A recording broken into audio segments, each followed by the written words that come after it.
मुफ्ती साहब के YouTube channels को सब्सक्राइब कीजिए। आस्क मुफ्ती तारिक मसूद। मकड़ी और छिपकली मारने का हुक्म। उवैस मुख्तार अमेरिका से पूछते हैं, यहाँ घरों में मकड़ियाँ बहुत होती हैं जो जगह जगह जाले बना लेती हैं, क्या घर को साफ़ रखने के लिए मकड़ियों को मारा जा सकता है? हमने सुना है कि मकड़ियों को नहीं मारना चाहिए क्योंकि वो हिजरत के मौके पर आप सल्लल्लाहु अलैहि वसल्लम की हिफाजत का ज़रिया बनी थीं। नीज़ क्या गिरगिट को मारना बाइसे सवाब है क्योंकि इसने हज़रत इब्राहीम अलैहिस्सलाम की आग को दहकाने के लिए इसमें फूंकें मारी थी।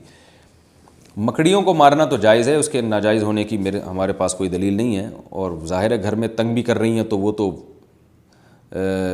शहद की मक्खियों को भी मारना जायज़ होता है ऐसे सूरत में कि जब कोई जानवर तंग कर रहा है आपको, तो ये तो घर की हालत ख़राब हो जाएगी, घर में जाले बने हुए, तो आप मार सकते हैं ऐसी सूरत में, इंशाअल्लाह कोई गुनाह नहीं होगा। रहा ये मसला कि गिरगिट को मारना, तो सही मुस्लिम की हदीस है कि आप सल्लल्लाहु अलैहि वसल्लम ने फरमाया कि छिपकली के बारे में कि जब आग जलाई जा रही थी इब्राहीम अलैहिस्सलाम की, तो छिपकली उसमें फूंक मार रही थी और उस आग को भड़काने की कोशिश कर रही थी। इस हदीस का मतलब क्या है? उलमा ने लिखा है कि ये सिर्फ ये बताने के लिए है कि छिपकली और इस जिन्स के जितने जानवर हैं, जिसमें गिरगिट भी आता है, ये जो जिन्स के जानवर हैं ना, इनमें इंसान दुश्मनी के सॉफ्टवेयर इंस्टॉल हुए हुए हैं।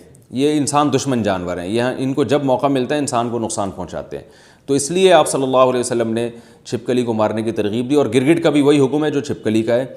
और आप सल्लल्लाहु अलैहि वसल्लम ने फरमाया कि जिसने एक वार में मारा उसको 100 नेकियां मिलेंगी, और जितने वार कम होते जाएंगे नेकी कम होती चली जाएगी। वजह उसकी यह है कि जानवर को जितनी कम तकलीफ़ दे के मौत देंगे वो उतना ज़्यादा सवाब है। अब छिपकली कहीं दीवार पर है, आपने एक चप्पल मारी और वहीं उसका स्टिकर बन गया, तो छिपकली को इससे तकलीफ़ नहीं होती, सेकंडों में उसकी जान निकल जाती है। लेकिन अगर आपने उससे खेलना शुरू कर दिया, पहले उसकी दुम काटी, उसका आधा घंटा आपने दुम का तमाशा देखा, जैसे बच्चे करते हैं छिपकली और गिरगिट के साथ, फिर उसको रस्सी में घुमा घुमा के मार रहे होते हैं, तो इससे आपकी नेकियां कम होती चली जाएंगी, बल्कि जानवर पे जुल्म का गुनाह भी हो सकता है। तो इसलिए जानवर को मारना चाहिए, इन जानवरों को जो इंसान के लिए नुकसानदेह, मगर मारने का वो तरीका इख्तियार किया जाए जिसमें जानवर को तकलीफ़ कम से कम हो।